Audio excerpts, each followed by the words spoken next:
Good morning friends, welcome back to my channel. This is Kumari Ruchika, specialized in animal husbandry.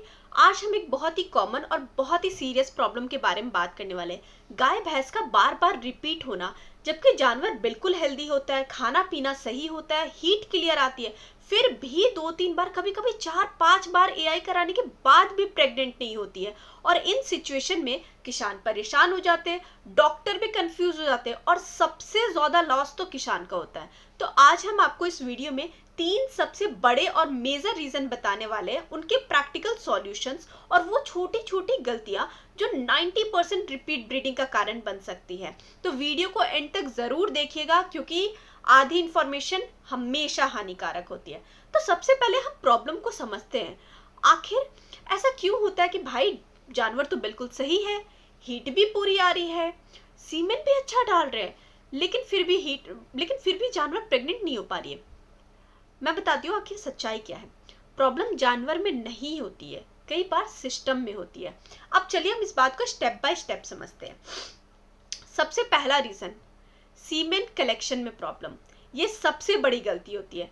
एक ही bull से एक ही दिन में 5 या 6 बार या 8 या 10 बार एआई कर देना।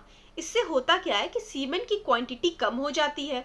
बाहर से सीमेन नॉर्मल दिखता है, लेकिन अंदर से फर्टिलाइजेशन ही नहीं होता है। सिंपल लैंग्वेज में समझा जाए, अगर बुल का यूज वीक में सिर्फ 2 बार हो तो स्पर्म बिल्कुल स्ट्रॉन्ग होगा और प्रेगनेंसी के चांसेस भी बहुत ज्यादा होगा। इसलिए बड़ी सीमेन कंपनीज जो है वो बुल को वीक में सिर्फ 1 बार ही उनके सीमेन का यूज करती है। अब गांव में होता क्या है, सुबह एक एआई, दोपहर दूसरी और शाम को तीसरी, फिर दूसरे गांव में चौथी। मतलब इससे क्या होता है ना, स्पर्म वीक हो जाती है और गाय भैंस रिपीट होने लगती है। सॉल्यूशन क्या है, एक ही बुल से एक दिन में 1 से ज्यादा एआई नहीं करवाना है।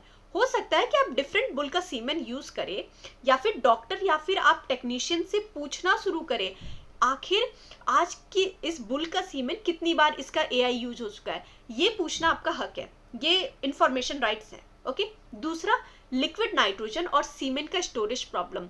अब बात करते हैं दूसरा सबसे मेजर रीजन का। 90% किसान इस बात को इग्नोर करते हैं। सीमेन खराब कब होता है, जब लिक्विड नाइट्रोजन जो टैंक है उसमें गैस कम हो जाती है, टाइम पे रिफिलिंग नहीं होती है, स्ट्रॉ पूरी तरह से गैस में नहीं डूबी रहती है, तो सीमेन अंदर से खराब हो जाता है और वो दिखता नहीं है।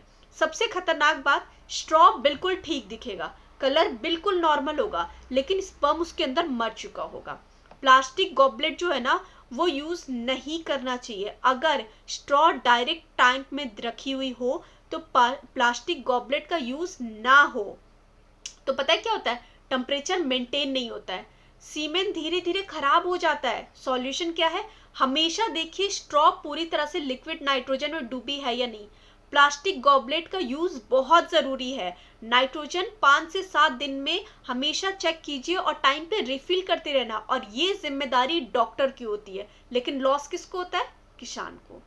अब अगला, सीमेन क्वालिटी चेक का प्रैक्टिकल तरीका क्या होता है। जानवर हेल्दी है, हीट सही है, टाइमिंग सही है, फिर भी डाउट है तो सीमेन पे, तो पता है सिंपल सा टेस्ट क्या करना है। एआई से पहले स्ट्रॉ की एक छोटी सी बूंद निकाले, ग्लास स्लाइड पे रखे और उसको माइक्रोस्कोप से चेक करें। अगर स्पर्म आपको अच्छी तरह से तेजी से मूव करता हुआ दिख रहा है ना, मतलब सीमेन अच्छा है। माइक्रोस्कोप नहीं है, कोई भी नजदीकी लैब या कोई वेटनरी कॉलेज या कोई डायग्नोस्टिक सेंटर में आप वहां पे बहुत ही इजीली आप चेक करा सकते हैं। एआई प्रोसेस की एक छोटी सी गलती पता है क्या होती है, बेस्ट टाइमिंग। हीट के हमेशा 12 से 18 घंटे के अंदर एआई कराना। स्ट्रॉ सही टेम्परेचर पे स्ट्रॉ हो, ज्यादा देर तक बाहर ना रखा हो, एआई गन हमेशा साफ हो, सीमेन यूट्रस के अंदर और सही जगह पे डिपोजिट हो। और छोटी सी गलती प्रेगनेंसी को 0 कर देती है कई बार। ओवरऑल अगर हम बात करें ना, गाय भैंस बार बार रिपीट हो रही है तो ये मत सोचिए कि जानवर खराब है या फिर किस्मत खराब है। 90% केसेस में प्रॉब्लम होती है सीमेन की क्वालिटी, उसकी स्टोरेज, बुल का ज्यादा यूज और एआई का प्रोसेस। अगर आप सही इंफॉर्मेशन रखें ना और डॉक्टर से सही सवाल पूछे ना, क्वालिटी चेक करते ना, तो 100% प्रेगनेंसी पॉसिबल है। तो ओवरऑल आपको ये पूरी इंफॉर्मेशन कैसी लगी हमें कमेंट सेक्शन में जरूर बताइएगा, और हमारे चैनल को लाइक, सब्सक्राइब और शेयर करने के लिए आपका बहुत बहुत शुक्रिया। Thank you so much for watching this video. Have a good day.